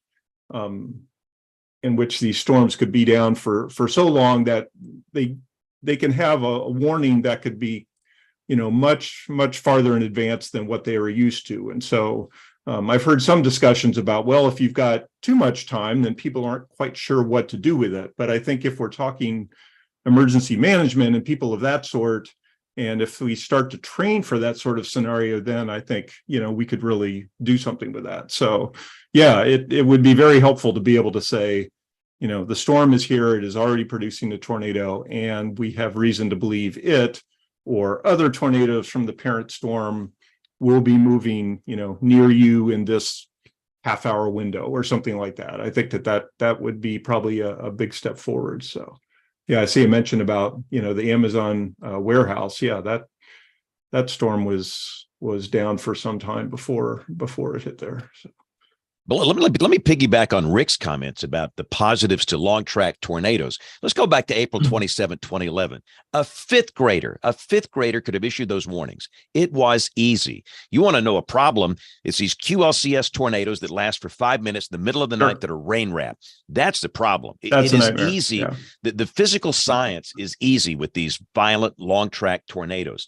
We just have to learn how to message it in the right way, which is what this discussion is all about. But listen, I would rather work in terms of, what I do, a long track tornado day, as opposed to a QLCS middle of the night deal where you get tornadoes down for 2 minutes. There's no difference. Yeah. Those are a nightmare. And that's one of the things that the local emergency management said to me was that, the big event that we're worried about are these pop-up tornadoes that occur with rather little notice.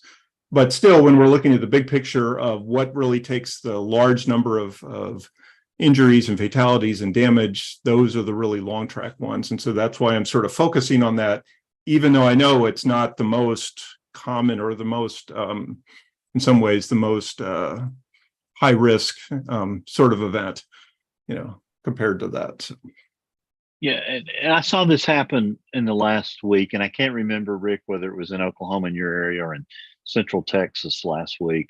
But, the disheartening thing to me when there's a tornado disaster and a town gets, heavily damaged, you find out that the fire station was hit or the police station was hit and their resources are suddenly paralyzed.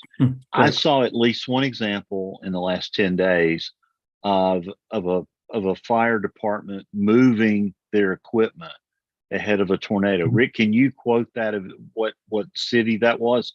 Because I was so glad to see that forward thinking happening. Really? James A says it was Meeker, which is in Lincoln County, I think. I didn't know that exact story, but I've heard of that happening before with warnings, and even sometimes in the watch phase of it happened on Moore on May 20th, where they actually repositioned some resources out of what would be the direct path of the tornado, and so they were able to come in right behind very, very quickly. So that's one huge benefit of these, these more reliable forecasts, or these longer range warnings. Lead time is what I'm trying to say.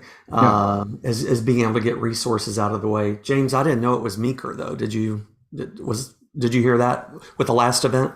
Yeah, that was in NWS chat at some point. I think they chimed in and said they are, gosh, I can't remember what they called it. Air Force has a term for that too when they send all the airplanes away. But, they left town so they could stage back in for when the tornado was in Shawnee. Awesome. Okay, so that was in Oklahoma. All right. Yeah, like the Navy does with ships when there's a hurricane coming, right? They send them all out to sea. And I was listening. What's the town just to the west of Tyler, Texas? Fairly large. No, it starts with a J, I think. But I was listening to their scanner remotely over the internet, and it was kind of heartbreaking because the police did kind of what the first responders do in the hurricane zones. They stood down. They said, we're not going to take any calls. And there was a lady who was locked out of her house, and her 1-year-old baby was in the house, and she couldn't get in. And, one policeman braved the baseball size hail to go and help her, because it was such a terrifying situation. But, you hear these things play out over scanners or in the reports afterwards, and it's just terrible. But we have to keep our first responders safe too. Yeah. So any other ways that, because December 10th, 2021 was, I realized that tornado had been on the ground for at least 60 miles. I knew that it was heading toward facilities that we had in advance of it. And it was really very tempting to me to, tell the general manager to evacuate the hotel, take them north 30 miles. And we didn't do that. And we saved one young lady's life who they wouldn't let leave. Her home was completely destroyed. So, it is much easier when you're looking at those long track tornadoes. So, but it is different for individuals. It's it's one thing for entities, organizations. It's a different thing for individuals for sure. So anything else from our panel here? Because I know this was the meat of what we wanted to talk about tonight. Anybody else have anything else they want to throw in? I'll throw one quick thought, and that is just thinking of the December 10th example. When my team went out and did a post-event study, it was really interesting to see that even though the meteorological community kind of knew, especially that first supercell, the long track that went through Mayfield and then on through Kentucky, we knew that it was going to be long track. There was nothing in the way, and the meteorological community was all doing everything that one could hope that they could do, from the Weather Service on down through broadcasters and our partners. And there were still members of the public that we encountered, especially later on in the path, where it was later in the evening when the tornado went through, who really didn't know that the thing was still going to come their way. They didn't expect that. And part of it is just that they don't have a climatology of tornadoes that's as strong, and they don't expect long track tornadoes. Long track tornadoes are favored maybe in some places and happen a little bit more rarely in others. Now, some of the longest track tornadoes in history have happened in this portion of the Midwest and into the Mid-South. But I think there's a really interesting question here of also considering a local place's climatology. And if we're going to message to a place that it might be the kind of day where this thing could occur, that might mean something very different for places where that's very rare than for places where it's not. And they're just going to be less practiced in it, less expecting of it. And something for our listeners, a lot of our listeners are broadcasters, are forecasters in the Weather Service, are emergency managers. If you're in such a place and it is kind of that day, it might be worth thinking about no matter how well you message it during the event, if before the event they don't know it could be that kind of day, if they're not ready, it might not connect with them as well. So just something for our community to consider as we get closer to those kinds of days, those days ahead, where we're staging things, staging the message even can be really important to consider. So I don't know, Brian, if you have any thoughts on that. I feel like Illinois sort of straddles this line, where there's maybe quite a few tornadoes tend to happen more in a linear mode, but there can be some days where there are these big events. Yeah. So you might feel this very, very personally there. Well, we have generally been lucky in the sense that we don't have these big long track events, like, at least not often, like the ones that we've been seeing lately in the South and Southeast. So I think that we probably are in that range that you would have to, people would have to hear it maybe a few times. But I think your idea is spot on, that the organizations would maybe need sort of a heads up. And some of that's already been happening. I mean, even the outbreak that we had back in '96, the day before, there were tornadoes actually not far from here, and the Weather Service was getting on the radio, or actually the Storm Prediction Center contacted the local Illinois Weather Service and said, tomorrow is going to be another day. You have to look out for this sort of thing. So I think if they really see something in advance, it probably is a good idea to sort of get the word out ahead of time. So that everybody can start getting ready and maybe warning people, so they'll be a little more receptive to the message, when it happens. And I think in some ways the Southeast is more takes a lot of this more seriously. I mean, I just think of a number of events, including in 2011, when they said that this was going to be a big day and schools were closing and all of this, and I can't really imagine that in Illinois, but I was really impressed that they did that back then and nowadays. Hi, Brian. We got a question that came from one of our big WeatherBrains fans, Joey Amberson. He is wanting to know about the cool photo in your background. Where and when on that storm back there?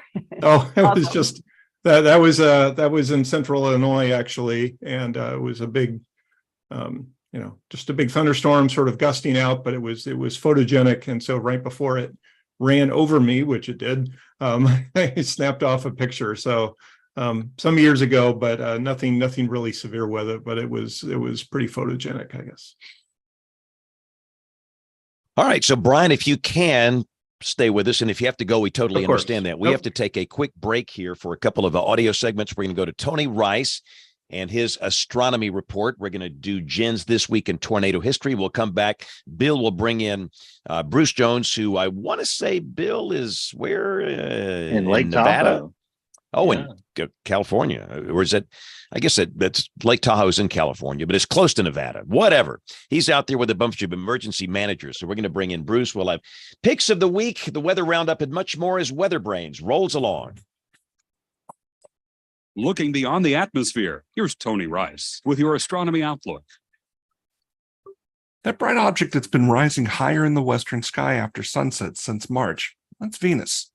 It will continue to get just a bit higher through late June, and then will begin a slow descent back down towards the horizon. Look for it this week as it finishes passing through the constellation Taurus the Bull.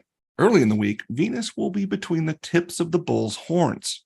The star to the right is Beta Tauri, also known as Alnith, or the budding in Arabic for its position in the horns. This is a blue-white giant star, about 4 to 5 times bigger and more massive than our sun, and about 700 times brighter. The star to the left and quite a bit dimmer is Zeta Tauri, a binary star, actually 2 stars that orbit around each other every 133 days. The bigger those 2 stars is about 5 to 6 times bigger and has 11 times the mass. The smaller is about the size of our sun. So why so dim? Zeta Tauri is more than 400 light years away, while our star is only a little more than 8 light minutes away. Venus will continue moving out of Taurus and into the constellation Gemini throughout May, when on June 1st, it will line up with another recognizable pair of stars, Castor and Pollux, the 2 brightest stars in Gemini. These constellations aren't just the stuff of astrology. They are neighborhoods in the sky that astronomers use to identify where objects are. And those Greek letters, well, they represent relative brightness. Beta Tauri is the 2nd brightest star in Taurus, while Zeta Tauri is the 6th. That's your astronomy outlook. Follow me at RTP Hokie for more spacey stuff like this. This week in tornado history, May the 6th, 1930, 2 tornadoes in 2 different areas of Texas that caused widespread devastation. They were both given ratings of F4. One of the tornadoes tracked to the northeast for about 35 miles through parts of Hill, Navarro, and Ellis counties. There were 41 fatalities and 200 injuries reported. Several farms were devastated south of the Bynum and Mertens area in Hill County. 16 deaths occurred in those areas, and the entire town of Frost was destroyed, and at least 22 people were killed in the town. Only 3 brick buildings remain standing. For Thomas Grzoulis, the death toll of 22 at Frost was set only 2 days after the event. At that time, there were still over 50 people hospitalized, so the death toll may have gone higher. Near Frost, 3 teachers and 75 students huddled in culverts and ditches as the school was hit. 2 teachers and 20 children were injured by flying debris. The other F4 had a 20-mile path through parts of Karnes and DeWitt counties.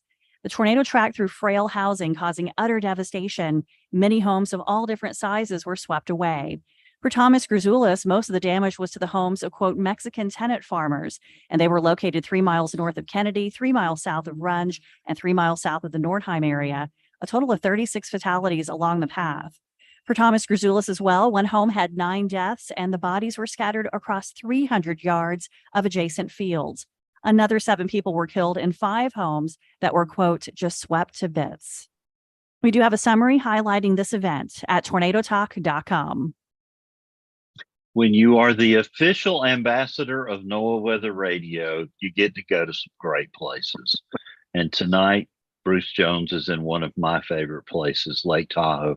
Bruce, I know it was in the 70s yesterday, probably was today. I think Reno tied a record high of 86 on Sunday. Is there any snow left? There's tons of it. Let me walk over here. There's the lake behind me. By the way, we are expecting today and tonight and tomorrow another 4 to 5 inches of snow here at Tahoe. And we could actually have thunder snow tomorrow afternoon between about noon and 4 o'clock. But let me just show you here real quick, a little pile of snow back behind me. This was cleared off of a parking lot. And there you have it right there. It looks dirty and ugly. Yeah, it's dirty and ugly. So yeah, when you drive up here to Lake Tahoe, you're driving on these highways that the snow is literally 8 feet deep still on the side of the road. It's pretty impressive. And of course, now in California, they're having to, reduce the water level on a few of the reservoirs because all this snow is going to be melting over the next several months. Who knows how long it's going to take, right? But I hope a lot of it gets into Lake Powell and Lake Mead, because they really have been problematic over the last few years. So that's good. We were talking lovingly about all of our friends in the emergency management field, and you're there with them this week. What are they talking about, Bruce? Anything big on their minds? Well, they had a kind of a quiet year last year as far as wildfires go. They had a few big ones. In fact, one of them burned down south there, south of Lake Tahoe. The south end, they've had some big fires down that way last few years. But the crazy thing out here, it's always one thing or the other. They come out of this tremendous drought. Now they've got this tremendous flooding. They've got Lake Tulare, which is filling up again. Lake Tulare has been gone for the last 40 or 50 years because it was sucked dry. It's in the middle of the San Joaquin Valley, and now Tulare Lake is filling up again with water. And I guess that's good. It'll percolate down underground and recharge the aquifers. But you have a really wet year, and then that just makes the fuel load more impressive. All of the plants that grow in a Mediterranean climate of Southern California and Western California, eventually all those plants dry out and become bone dry, and it's fire fuel. So it's the craziest state. The California Emergency Service Association, or CISA, is their collection of emergency managers, and this week they're having their conference. And it goes from everything from earthquakes to flooding to wildfires and to drought. It's one of the most impressive conferences that I go to, just because of the tremendous scope of the different disasters that they have to be prepared for, or at least be thinking about out here in California. Well, Bruce, if you get thunder snow tomorrow, I think Midland should dock your pay, because you would have paid to have been there to see thunder snow, and we all know that. But Bruce, you're there singing the praises of the Weather Radio Network, not just Midland, obviously, is one of the biggest producers, and we appreciate their support here on the show. But I know that the emergency managers there would sing that same praise. Yeah, in fact, today, the emergency manager from Sonoma County, which is up on the northern end of San Francisco Bay, right next to Napa County, he gave a presentation, and he had everybody in his audience programming a NOAA weather radio so they know how to program it, because he wants to see these in every county in California for the wildfire warnings, particularly the evacuation immediate, the shelter in place. These are very useful devices out here in a state that previously thought of them as only devices to be used in tornadoes. But now the folks in California and the emergency managers out here realize there are a lot more messages that can be sent via NOAA weather radio, including the wildfire warnings. So wait, you had a guy, the emergency manager from Sonoma County, and he brought his presentation, but did not bring cases of wine? No. I'll tell you, the interesting thing is Sonoma County and Napa County have a rivalry for wine, because they're both right up there in the same wine growing region. And the folks in Sonoma County have a very interesting bumper sticker. The bumper sticker says, Sonoma is for wine, Napa is for auto parts. Well, Bruce, we forget sometimes that we're here to, make sure everybody on the show is talking about weather radio, because they're the evangelists. If you're the preacher, they're the evangelists. But you got a special offer for WeatherBrains listeners, right? Yeah, I do want to spread the word about the importance of having NOAA weather radios, but honestly, I work for MidlandUSA.com, and we do have a special offer for you if you're a WeatherBrains fan. If you'll go to MidlandUSA.com and order a weather radio, there's a promo code you can use. It's SPANN25, SPANN25, SPANN25 is the promo code that you can use. And when you use that, you get 25% off of a weather radio. And you can buy one for your home or your car, your boat, your cabin up in the woods. Every home, every school, every business in America needs a NOAA weather radio, because it's the official voice of the National Weather Service. And it's the starting point for every other alert that comes out in the United States Everything starts with NOAA Weather Radio. And when you have one of these devices in your home, you're getting them first and fastest. Mother's Day and Father's Day are coming up. Please keep in mind that these make wonderful gifts. SPAN25 is the promo code. You use that at midlandusa.com. And let's do this, Bruce. Let's see if by chance we might have an email or two in the email inbox this evening.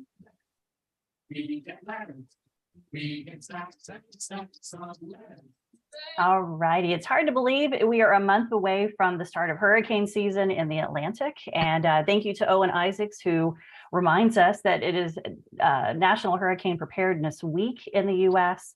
And so we need to be gearing up, being ready here for the start of hurricane season. And we have a question from our good friend, James Lewis, who I'm telling you every week asks some great questions. But this one is on the EF scale.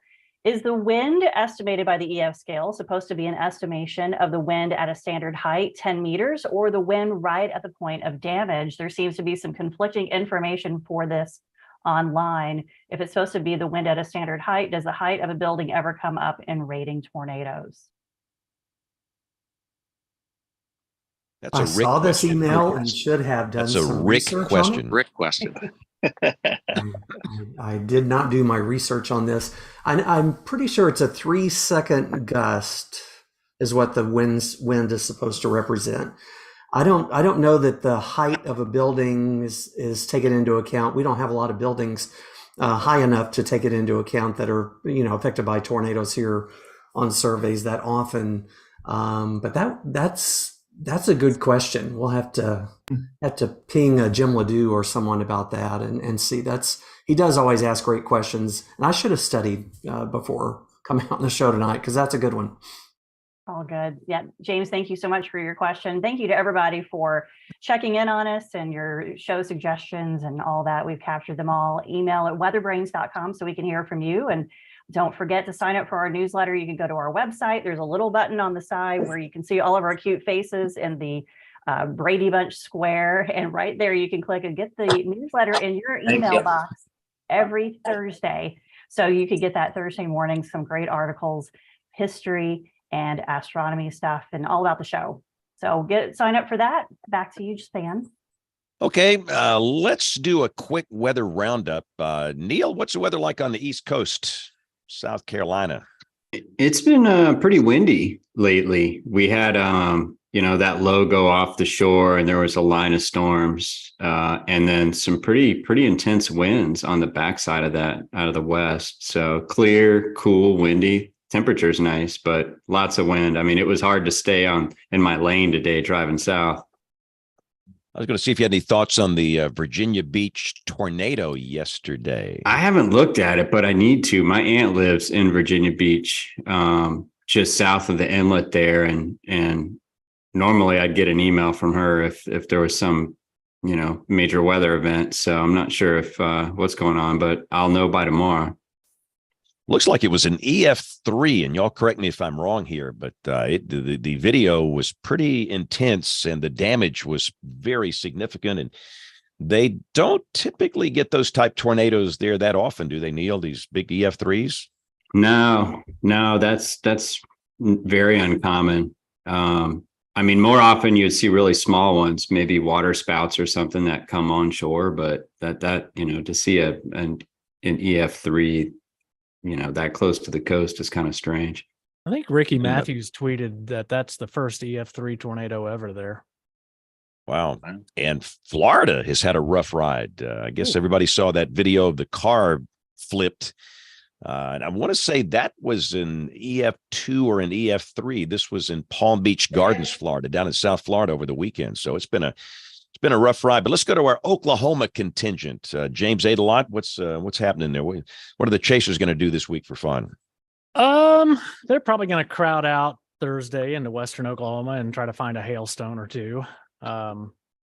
That's some badge of honor to have video streaming while your windshield gets broken in by giant hail. I always tried to avoid that when I went out. But, overall, our side of the state, some limited severe weather risk Tuesday and Saturday. It's not sharply focused, but eventually we will get deep moisture up here if we continue with flow off the Gulf. So maybe Saturday's a little more interesting than Thursday will be, but just not very sharply focused, and I'm all for that. Well, let's shift to the West. Rick Smith, what are your thoughts on the weather this week in the great Southern Plains? As soon as chasers started declaring on Twitter that chase season was over, May was dead, Death Ridge, we're probably going to have day-to-day today, severe weather risk on the day 4 through 8. I don't know if they'll do it or not. I know we introduced our own risk on Saturday. There's a risk Thursday. Friday's crammed in there in between. So, yeah, it's May, and I don't know. It's just even the marginal setups, even the things that just don't look like everything is lined up, things seem to find a way a lot of times. So if there's a dry line and some 60-degree plus dew points, then yeah, well, it's going to be game on. So I think the end of this week is definitely going to be busier and just right on schedule. All right, Kim, what say you? I had to laugh exactly the same way when I saw all of the proclamations that May is over. I just point people to 2007. I mean, never underestimate the plains for weird things happening. We were under a ridge and had this just self-regenerating MCS, like a mesoscale complective complex, MCC, that just rebirthed itself every day over Oklahoma. And we were a rainforest jungle. I saw, I swear, a toucan fly past my office window. I mean, it was crazy. And it was not, we are not solely determined by the upper level flow. Now, it is a very good indicator, but things always happen. Don't declare the whole season dead until it's over. It ain't over till it's over. Yep. Once the monsoon starts happening out west, it's over. So, Jen, when do you warm up? Maybe in August? Yeah, I'm going to be wearing my cranky pants until Wednesday, and then it gets better after that. But right now it's 39 degrees and we have a wind chill of 30. I'm not a fan of this at all. But by the time we hit Thursday, it's 61, 66 Friday. I see a 70 in there on Sunday, so I'll take it. All right. And Bill Murray, looks like down here in the southern U.S., we really won't have a severe weather problem anytime soon. Kind of quiet down here. That's just fine with me, James. I'll take highs in the upper 60s, lower 70s, and beautiful blue skies anytime. So we got a nice little rain event over the weekend, and that helped. But we've got this really strange thing in the state of Alabama, along and north of I-59, about 50, 60 miles.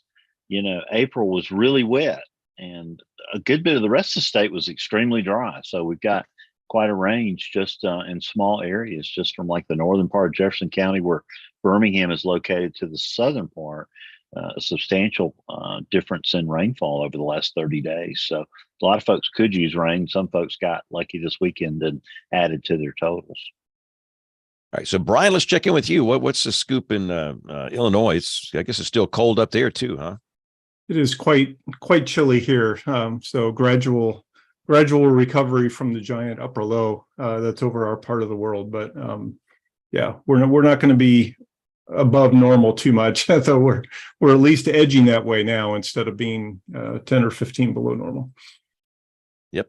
And again, Troy had to duck out. He is in the middle of, I think, finals week out there. So Troy is off the show, but he'll be back next week. But anyway, let's kind of more from, and by the way, what happens a month from today? We should mention that while we're doing this. Hurricane season opens up. So Dr. Neil Jacobs, we always go to you for your thoughts on the Atlantic hurricane season. Go. I think it's going to be average. I mean, I haven't really seen a dominant signal one way or the other. That's, I think you'll probably see some stuff cancel out. I guess that's probably uninteresting. But, it's like they always say, even in a below average season, you can always get a Cat 5 right into a major city. So, don't let your guard down. Yeah. So any thoughts on what part of the United States coastline might have the greater number of tropical storms or hurricanes? East Coast, Gulf Coast? What do you say? I don't know. I have to get back to you on that. I probably want to look at like what the INSO is doing later in the summer to see if the recurves are going to be a little bit better than the early season Gulf storms. But I mean, the Gulf's always a wild card. You get that loop current in there and they can spin up and you've got like 48 hours notice from nothing. Yep. And again, the season cranks up the 1st of June. What's the first name story? Is it Arlene? Is that the first one this year? I think it's Arlene. But anyway, it'll be here sooner than later. But let's do picks of the week because we're kind of getting long here. We're going to go around the horn. Everybody's going to share something that is weather related. This can be a website, hardware, software, anything like that. So, Brian, we'll bring you up at the end to give you some time to think about it. And I'm just going to say mine. It's I do this every year, and some people think it's kind of corny or whatever, but I don't care what they say. What happened 12 years ago here? We had the anniversary last week. It's simply a list of the 252 people that died. And I think if we can just watch the names go by, and in some cases, entire families were wiped out. 252 people from a one-day tornado event. It's very motivating for me, very motivating, and it should be motivating for you. And that's all it is. But it happened in 12 years ago right here. And that's just the people in my state. We had over 300 fatalities across the country that day. So anyway, that's my pick of the week. All right, Jen, let's fire up to you. What's your pick of the week? Go. Our article comes from our friend Jay Farlow, who sent this in, and it's actually what we talked about earlier, the update on the pileup from the blowing dust that reduced the visibility in Illinois.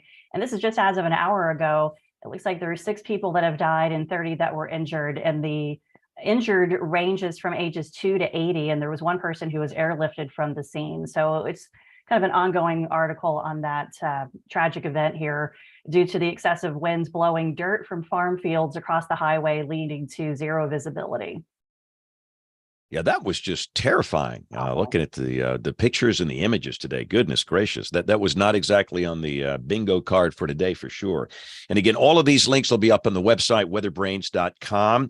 All right, let's go to Kim. What do you have for us this week? I defer. I need to go after Oklahoma James. All right, well, Oklahoma James, go. He's got to be on Action News at 9 o'clock here, so go.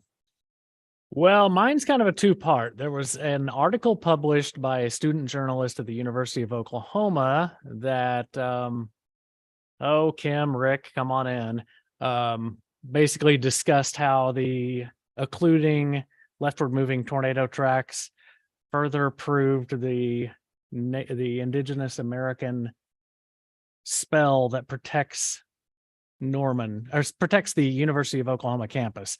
And the second part of that was the tornado that went across OU's North Campus in 1949, and that's very much a part of the OU campus as well.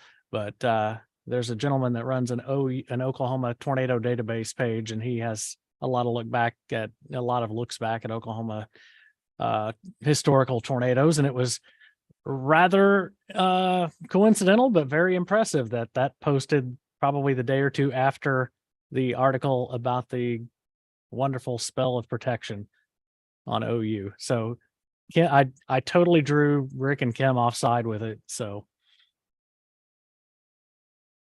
Yeah, okay, so I'll jump in here. Rick notified me of the existence of this article when it was published. Yeah, you're not sorry. Don't give me that. Yeah. So it was really kind of breathtaking. I think Rick, were you there for our Norman town halls that we held? You were there for the Norman one. The first one? Mm-hmm. Yeah. So back when I was a grad student, after going to Alabama and doing the case study where I met all of you, I was intending to go out there and map how are people understanding, the forecasts and warnings as they progressed, and especially assimilating information in place, so that there's a little bit of that. Can people understand information from maps? How far away were storms when they started to personalize them, when they started to take actions, like taking lead time and putting it into a spatial frame? I was looking at it like a geographer would. How do people understand space? And I expected that following, a sort of rational perspective of human behavior, that as something got closer, one would think you'd get more concerned in sort of a a linear fashion. And actually, when storms started to interact with local environments, sometimes people started to get less concerned. And they were like, oh, well, it's coming this way, but it always goes like a mile south of us, stuff like that. And it just was everywhere in Alabama. And I thought, oh, goodness. I mean, is that I want to know a little bit more about this. And I think this might be happening in Oklahoma too. So I brought that back and trained Rick in my whole research arc. We're co-authors on a book chapter now on this whole thing. And we were there when a gentleman told us that his child, or no, it was his 14-year-old who came with him.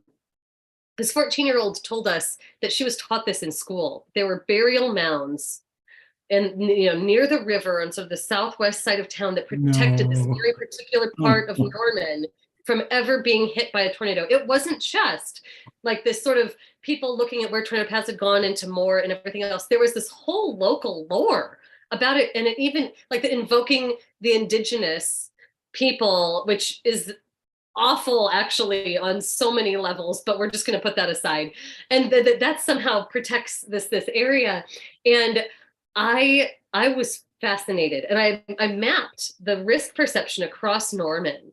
And it turned out that part of the city is actually home to some of the people who feel less risk prone than anywhere in central Oklahoma. It's a huge deviation from most places. And even the east side of Norman, they felt much more risk prone than central Norman did. And so there was this sort of question, okay, then what does that mean for actual behavior? Does that actually influence anyone's behavior at all? And I found that it does, that they're much less likely to prepare during a tornado watch. And that was stunning. And we've written all this up in this book chapter, but to see this like codified in this article where they interviewed people who are sort of like indigenous scholars, I mean, how in the world do you walk that line? So Rick was like, maybe you could consider walking an editorial by this, this outfit. And I just thought, oh, it is not my place to like disabuse people of their religious or cultural beliefs. That is a real fine line. On the Vortex 2 program, there was a guy who came up to me outside of Roswell, New Mexico, and tried to convince me that he prayed. If we didn't understand how storms had operated that day, it was because he prayed and then they turned right. And I went, oh gosh, mesoscale meteorology, but not my place. And I just thanked him, like, okay, thank you. And this is, yeah, Roswell, did he know Neil? Has said in the chat, right? That's a very fair question. Maybe Neil can address that next. Maybe Neil's the source of that confusion. I don't know. But yeah, I think that leads to my pick of the week, where I have chosen, it's maybe not the most approachable article for a layperson, but it's a rant that Chuck Doswell wrote that's no less amusing than the rant that I just gave.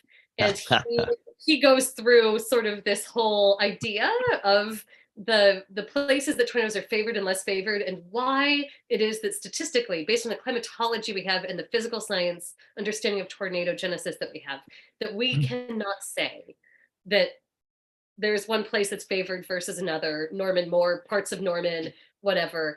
And it's this thing I've struggled with, because I know that just telling people science facts does not convince them of the science. You have to understand the motivation that belies the belief and actually address that before you can change anyone's mind. And I am very interested in understanding the fullness of motivations about this one, because it is so deviant. It is just so different from the rest of central Oklahoma. People here believe, yeah, we live in Tornado Alley, but actually there's this little alley where tornadoes don't go. And it's just fascinating. So I put a little, like, borrowing from Richardson, I put a little poem into our email discussion today of something, instead of big whirls lead to lesser whirls, it was something like, big alleys have lesser alleys based on their viscosity, and, small, lesser alleys to smaller alleys down to microclimatology.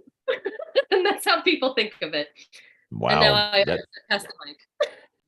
Outstanding. So Rick Smith, can you add to this? What have you got for us? Go.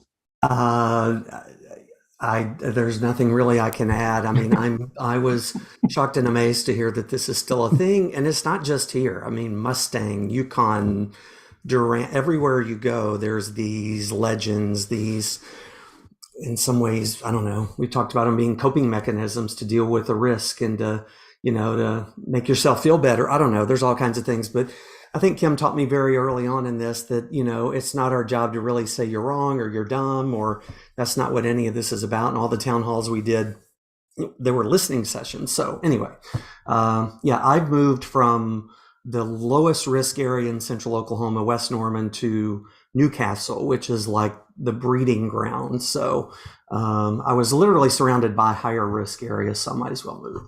Anyway, it's amazing. My pick really doesn't have anything directly to do with that, but it's again about the April 19th event. I'm not just obsessed with that, but we did have one of our forecasters, Jennifer Thompson, put together an awesome ArcGIS story map for that event, and it's just some really great information in there. And I just encourage you to take a look at it and kind of get some new perspective on that event. And lots more offices are doing those, so you'll see more of those out there too. So that's my pick. Awesome. All right, Neil, what you got for us? Go.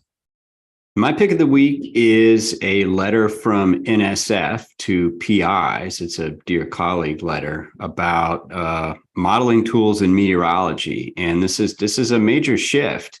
One of the reasons why we've had kind of this divergent model development program in the UF that you hear folks like Cliff Mass rant about a lot of time is there's an academic model developed at NCAR, which was either MM5 or WRF or now MPAS, and model systems developed in the NOAA labs. And there's, a lot of divergence, and now they're converging. And this letter from NSF, historically, they've only wanted to fund basic research. They've never really wanted to fund applied research. So if there was a modeling system that had an operational end game at the Weather Service, they're like, that's not our swim lane, which is understandable. But now that we're using these modeling systems in the classroom as teaching tools, and we're using the modeling system as an actual research tool, there's a lot of convergence around the UFS, whether it be FV3 or MPAS. And I think that NSF sees this, and they're encouraging their PIs to look at these new modeling systems. And my hope is that, in the near future,